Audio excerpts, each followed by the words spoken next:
let you go again.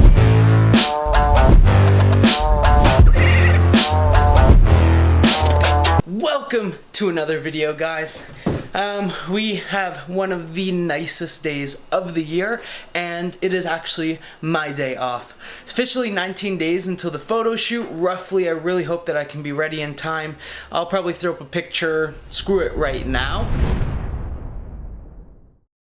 That is exactly how I'm looking. Cut lawn all this morning. Well, we got up, we did cardio.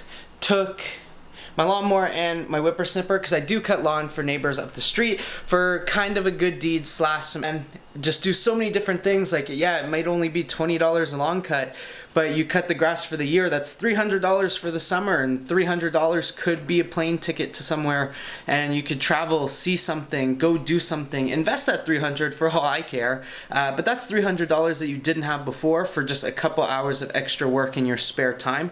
Not to mention you're helping out some elderly people down the street that clearly cannot cut their grass anymore, so that should be satisfaction enough. Got showered, looking extra lean. Finally, I'm comfortable in a tank top. We have a pre-workout meal. I will show you here. As you guys know, I'm on no carb. So we have chicken, avocado, and green beans. And we are already on our pre-workout. So we have pre-4. Blue shark flavor, which is my new favorite, in my Popeyes cup. 2.5 scoops. It's leg day, so I want a good pump.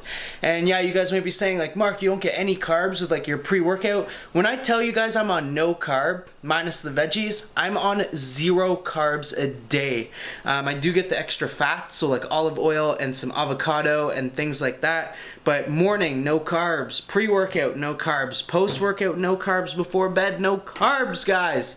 We have 19 days to be freaking shred. We are taking a different approach to the gym today. Instead of driving, I ordered a longboard off Amazon. So we're gonna tighten those trucks up because I actually did fall the other day, and that is why my pinky looks like that. Just took it out of the box, rode it outside, and then I went way down, got wheel bite, and we're gonna kill some legs. So yeah, you guys are coming along for the ride.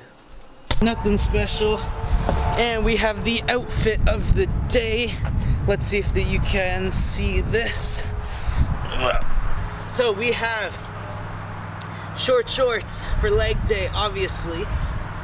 Looking shredded. White boat shoes and a stringer hoodie to actually train in, because training in hoodies is awesome, and I do need to drop a lot of water retention.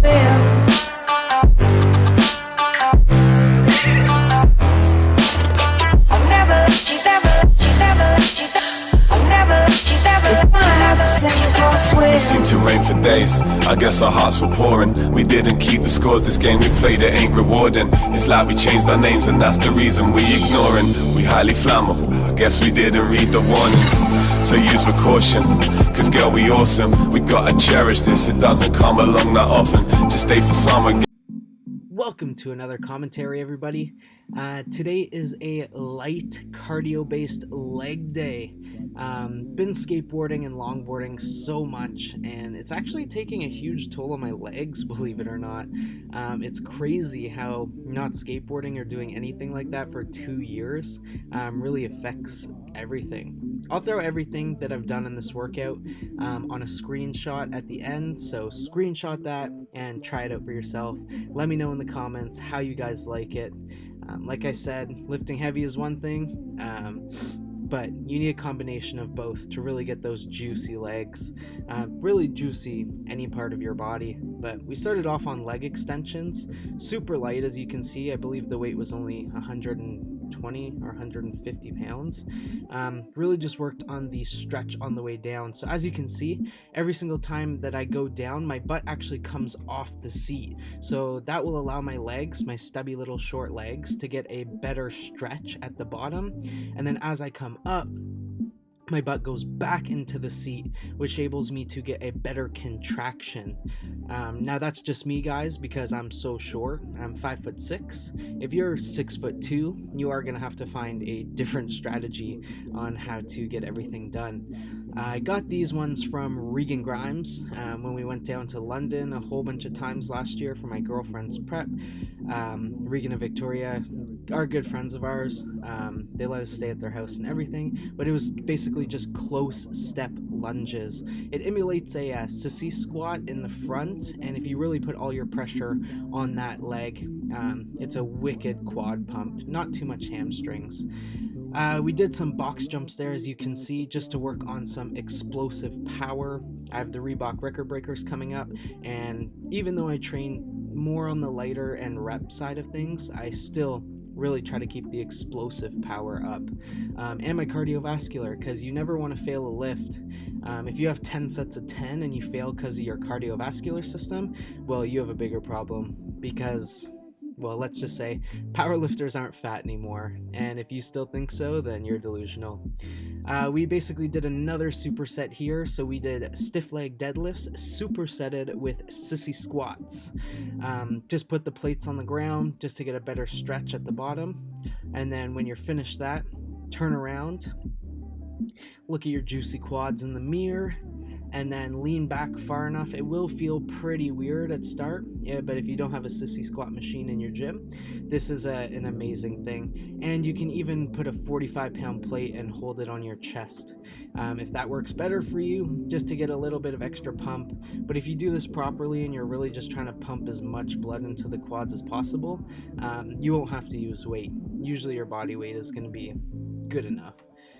And then, where are we going on to here? Got my hard magnum shake. I'm on 0 carbs, as you guys know. So I've been taking a lot of volume and carne diem.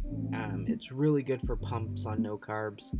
We went on to front squats, super light, 1 plate for 2 sets of 20, I believe. And then I really wanted to push it, and like I said, just work on the explosive power, work on my form. I really messed up ankles, so really working on my ankle mobility, squatting in flats. And then we moved up to 2 plates here for another 2 sets, and we only did 10 reps here though. But yeah, just breaking 90 and really working on making sure my feet are pointed out, a little wider stance, getting that depth, taking it easy on my back, and really warming up those ankles. Right after, we followed it by calves. I do calves every morning and every night. I try to anyways. Morning cardio, and then whatever I train for that day, I'll usually do 1 or 2 sets of calves. Calves are one of those things that you can't really overtrain. It's kind of like arms or core. Whenever you can get it done, get it done. If you're one of those people that just say, oh, my calves just don't grow, they're just so small, and you train them once a week or twice a week or even 3 times a week, well, train them 7 times a week, and I can almost guarantee you they'll either get leaner or they'll grow.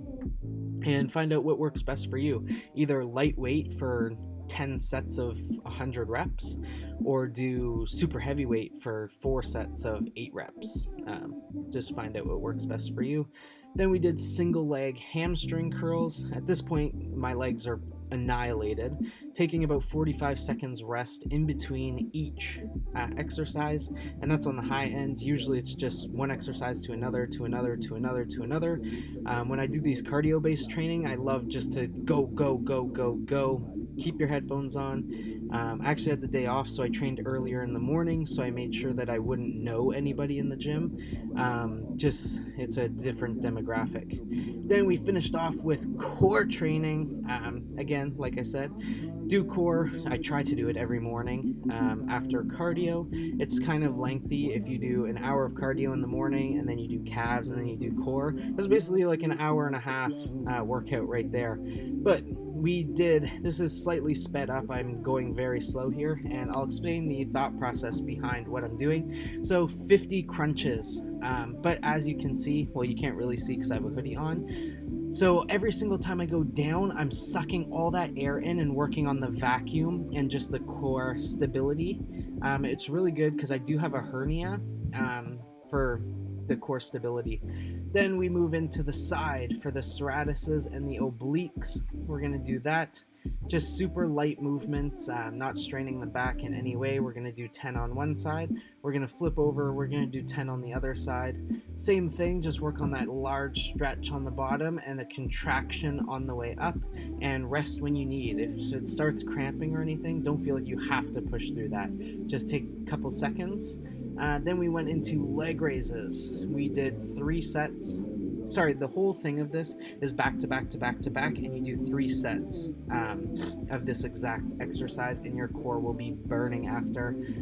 Just 20 of the leg raises. Your legs don't have to be perfectly straight. Back in my gymnastics days, yeah, my toes pointed and legs straight, but now this is good enough. And then we went into alternating crunches with the leg 2, and just really pound it out and really just feel the core. The first set of this, guys, is always going to be the hardest, and I always find that your second and third set, after your core is a little more engaged and working, is a lot better. Second cardio session of the day was on the bike. Legs again annihilated, but we're going to do it on level 10 just to get even more blood flow in. So get up to level 10, 12, however high your bikes go, and try to make your RPMs at least above 90. I wouldn't go below 80, and I wouldn't really go above 100, but in that 80 to 100 range will be perfect. It'll keep your quads nice and pumped up. And yeah, I ended up watching Tomorrowland after movie. So thanks for watching another commentary, guys, and I'll see you soon.